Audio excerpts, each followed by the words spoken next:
So parang tatama rin yata ako mamaya mag-edit para sa voice cover. So i-try natin na mag-voice out tayo dito sa aking vlog ngayon. Kasi itong vlog ko, sa nakikita nyo, sobrang kalat. Ayan, sobrang kalat. Sobrang pangit na ng room ko. Ako nakabihis guys, kasi nga galing ako doon sa bilihan. Guys, hindi naman gaganda yung room natin kapag hindi tayo gagasto. So hindi naman gaano kalaking halaga guys, kasi linoleum lang naman yung binili natin. So titingnan na lang natin kung paano siya mapapaganda. So ayun na, sasamahan nyo ako dito guys. Let's go! Ito nga pala yung linoleum. So 3 rolyo lang to. Hindi ko alam kung ano yung 3 metro ba? Kilometro? Basta 3 ano lang to siya guys, ganun. Siguro naman kasya na to dito sa sahig. Kung may magsobra naman, ilagay natin dito sa may bubong o sa mga tagiliran. Kasi meron din isa dito na ano yung pwede din siya ilagay dito sa mga dingding. So ayan siya. Mas maganda din po ilalagay sa mga dingding. Kaya itry na din natin. Siyempre maghanap tayo ng tamtax dito kasi hindi ako nakabili ng tamtax. Ay natin tingnan dito kung may tamtax dito. Ay meron, pero kunti na lang siya. Ay kunti na lang. Ano ba?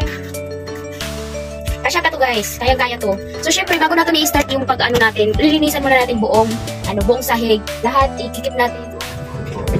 So, hindi na nga tayo nakapagligtad dito ng ayos Dito. Ayusin din natin to. Kasi tatanggalin natin to. Ilalagay natin dito. Tumiin pa to Pero nilaghan na to.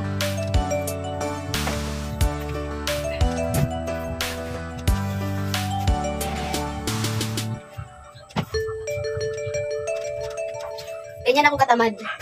Kapag kapagod na ako guys, di na ako nagtutupi ng damit. Bahala na yan. Ayan. Tapos itong pinatungan natin, ilalabas natin to kasi maliit lang naman itong kwarto dito guys, kaya hindi siya mahirap linisin. So ito, binigyan pala ako ng tita ko ng cortina. So, sobrang ganda ng cortina na to, kaya ilalagay din natin to. Malaki naman. Hindi ko alam kung saan natin to ilalagay mamaya, or dito ba sa gilid.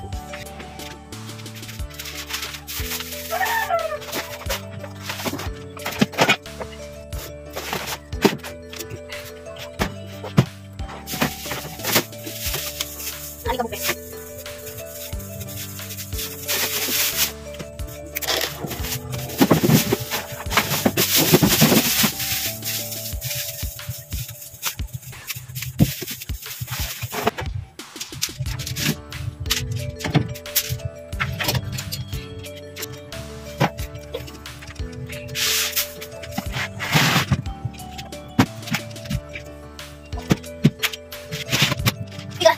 Natin guys, titingnan na lang natin kung saan natin yan may ilalagay kasi wala na tayong patungan.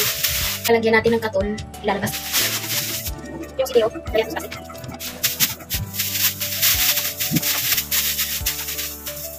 Kaya pag nakikita naglilinis dito, talagang madumi pa rin siya kasi nga yung dingding niya is plywood, talagang dumihin siya. Tapos yung ano ng yero nalalaglag kasi luma na rin yung yero, kaya pamalitan na yan.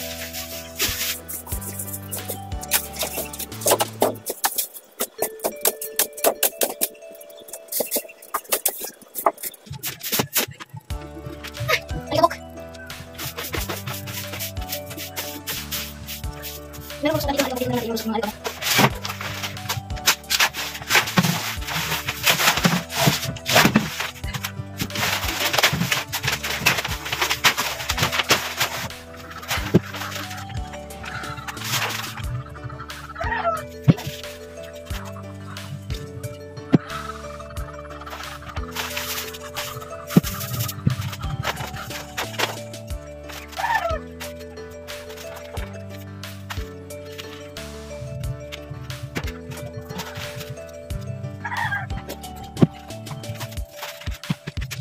Ipakita ko na lang sa inyo mamaya guys pagtapos na kapagod na ako.